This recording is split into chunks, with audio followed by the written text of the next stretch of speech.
Okay, welcome pre-cal to 12.3 continuity. This one shouldn't be too bad, so let's take a look at this. Um, so if we come to this chapter with a very intuitive sense of how to solve these problems, it's not too bad. The book itself actually kind of sets you up with a whole lot of rules and conditions to follow and a checklist. But I'll show you both, and you can pick which one you like to use. Okay, so determining if something is continuous at a number. So what does that mean when things are continuous? Let me exit this and just show you real fast. So we've studied this before, and you've seen this a ton. But basically, it's this idea. So this is like a discrete graph, right? Clearly not continuous. What's another time you might see something that's not continuous? You might have like a hole, right, in a function. That is another place where you'd have a discontinuity. Um, Maybe a piecewise function is the last place. Maybe you have something weird that looks like this. But this would be an example of a continuous function. The only way to make this discontinuous is to like maybe put a hole there, right? So I can explain each of these, and they'll go into details on each of these guys. And then the very last one, which I think we've seen in a previous chapter on piecewise functions, is when they go like this. It's like something, and then maybe a hole here, and then it resumes up above it, and it does something weird, right? So this would be a jump discontinuity, and you can see why, right? It still um, it has a discontinuity where it has a hole in one spot and it fills in the hole in another place. It jumps, right, from one location to the next, and it causes this discontinuity. So each of these are subtly different, but you've seen them all before. None of this is too confusing or too complicated. So let me just kind of jump through this. So here we go. Notice here in this graph, this is a good introduction, probably an Algebra 1 example. But, oh yeah, the parking garage example. Yeah, I'll be brief on this. We did this last year. But the gist is that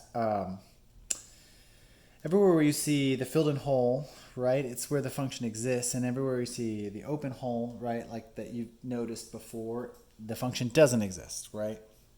And the best way to explain that is kind of, right, so like you could say possibly here that this is from like x equals 0, it exists, and it goes to what?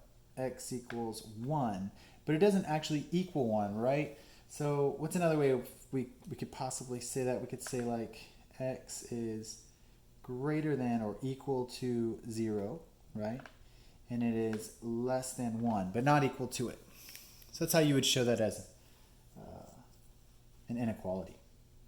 Cool. We've seen these before, and the same thing, blah, blah, blah, as it goes up. Now, the idea, though, is that the function continues up above. So x equals 1 actually continues in the function y equals 8, right? And then x equals 2, there's a hole, so x equals 2 is actually equal to, the function would be y equals 12, and et cetera, et cetera. So anyways, one of these tricky but classic problems, but nothing too complicated there. And of course you've seen this. So here's what I just drew just a second ago. Here's a function which has a hole in it. And that's usually given algebraically from this idea of, say you like factor the top and you have some like x plus a and some x plus b. And down here you have another factor that cancels out, right? And that creates a hole. We learned that in the chapter for rational functions. All right, so there would be a hole at x equals negative a. That's what that hole is right there. So there you go. So that would be a discontinuous function, right, with a hole. But and what all this means, like kind of in math language, is just that if you inputted that value, you would get some does not exist value. Like a calculator would say error. You would get this uncomputable result, right? And clearly in rational functions, it's because the denominator goes to 0. Cool. So they're going to go through all their conditions, but it's pretty straightforward. But the gist is, as you can see in this graph as well, that it's possible to have discontinuity that you saw above, but they actually fill in that value somewhere else on the graph, right? This is just kind of like being very specific here. It says, according to condition 2, at x equals a, the limit of f of x as x goes to a must exist. So notice it actually does exist, right?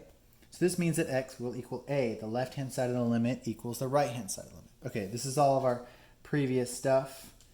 If the theoretical stuff doesn't fit with you just yet, don't worry. We'll do a couple examples and we'll play around with these ideas. The last condition, according to condition 3, the corresponding y coordinate at x equals a fills the hole in the graph. So condition 2 is what we were just talking about. Condition 3 is this hole filling it, right? This is written as the limit of f of x as x goes to a equals f of a. So satisfying all three conditions will make the function continuous. Cool. And we're going to play around with all three, and you'll see good examples of each coming up right here. So we'll take a look at that now. Okay, so there we go. There's an example of fulfilling all three. This would be our continuous one. This is all three fulfilled. Let's see. So it says figure 6 through figure 9 provide several examples. Okay, let's keep going. We're good with that. Good with that. Okay. Oh, they're showing failures. Let's go through these actually. Okay, so this is a good example of this. So figure 6 shows you an example of how condition 2 is satisfied, but 1 and 3 both fail. So let's go back here and reference these conditions. So condition 1 says, according to condition 1, the function f of a defined at x equals a must exist. So let's look at that one. So f of a does not exist. So condition 1 fails. Condition 2 says, according to condition 2, x equals a, the limit exists. So the limit does exist in this one, right? So notice that as you go from the left-hand side and the right-hand side, the limit as x approaches a does equal whatever on the right-hand side. So this is like L, sometimes they write it as.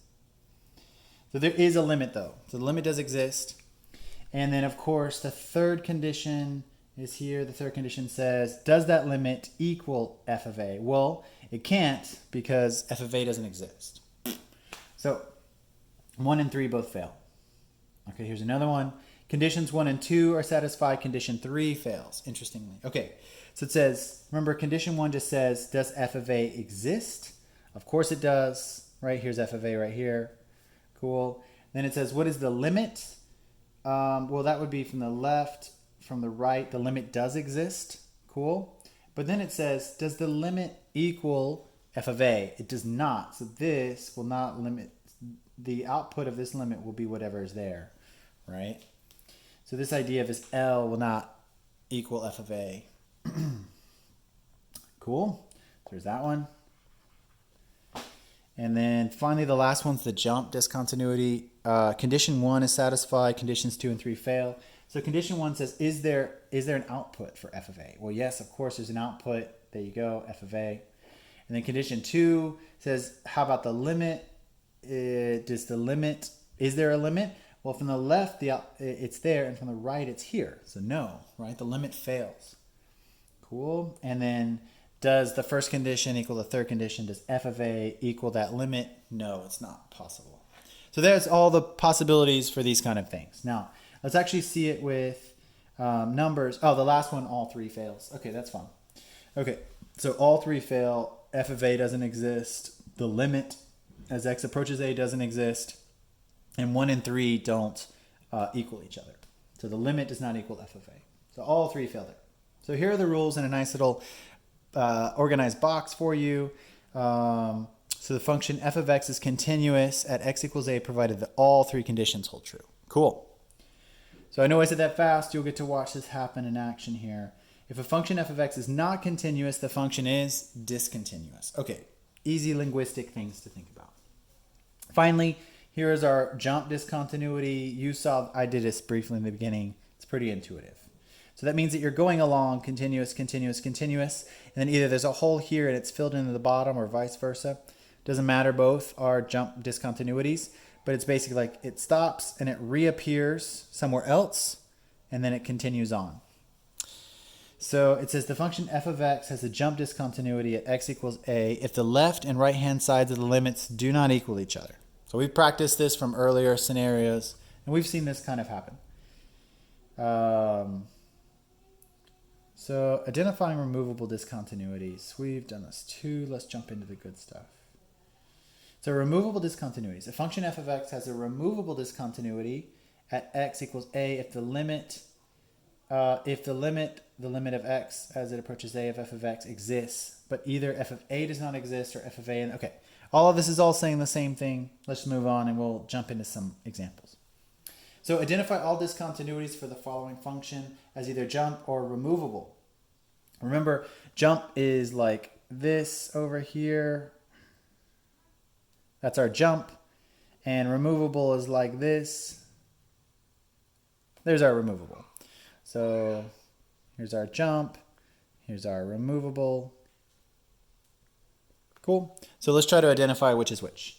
So up here, it just says, this is looking like a rational function, right? So we can already guess this is going to be removable.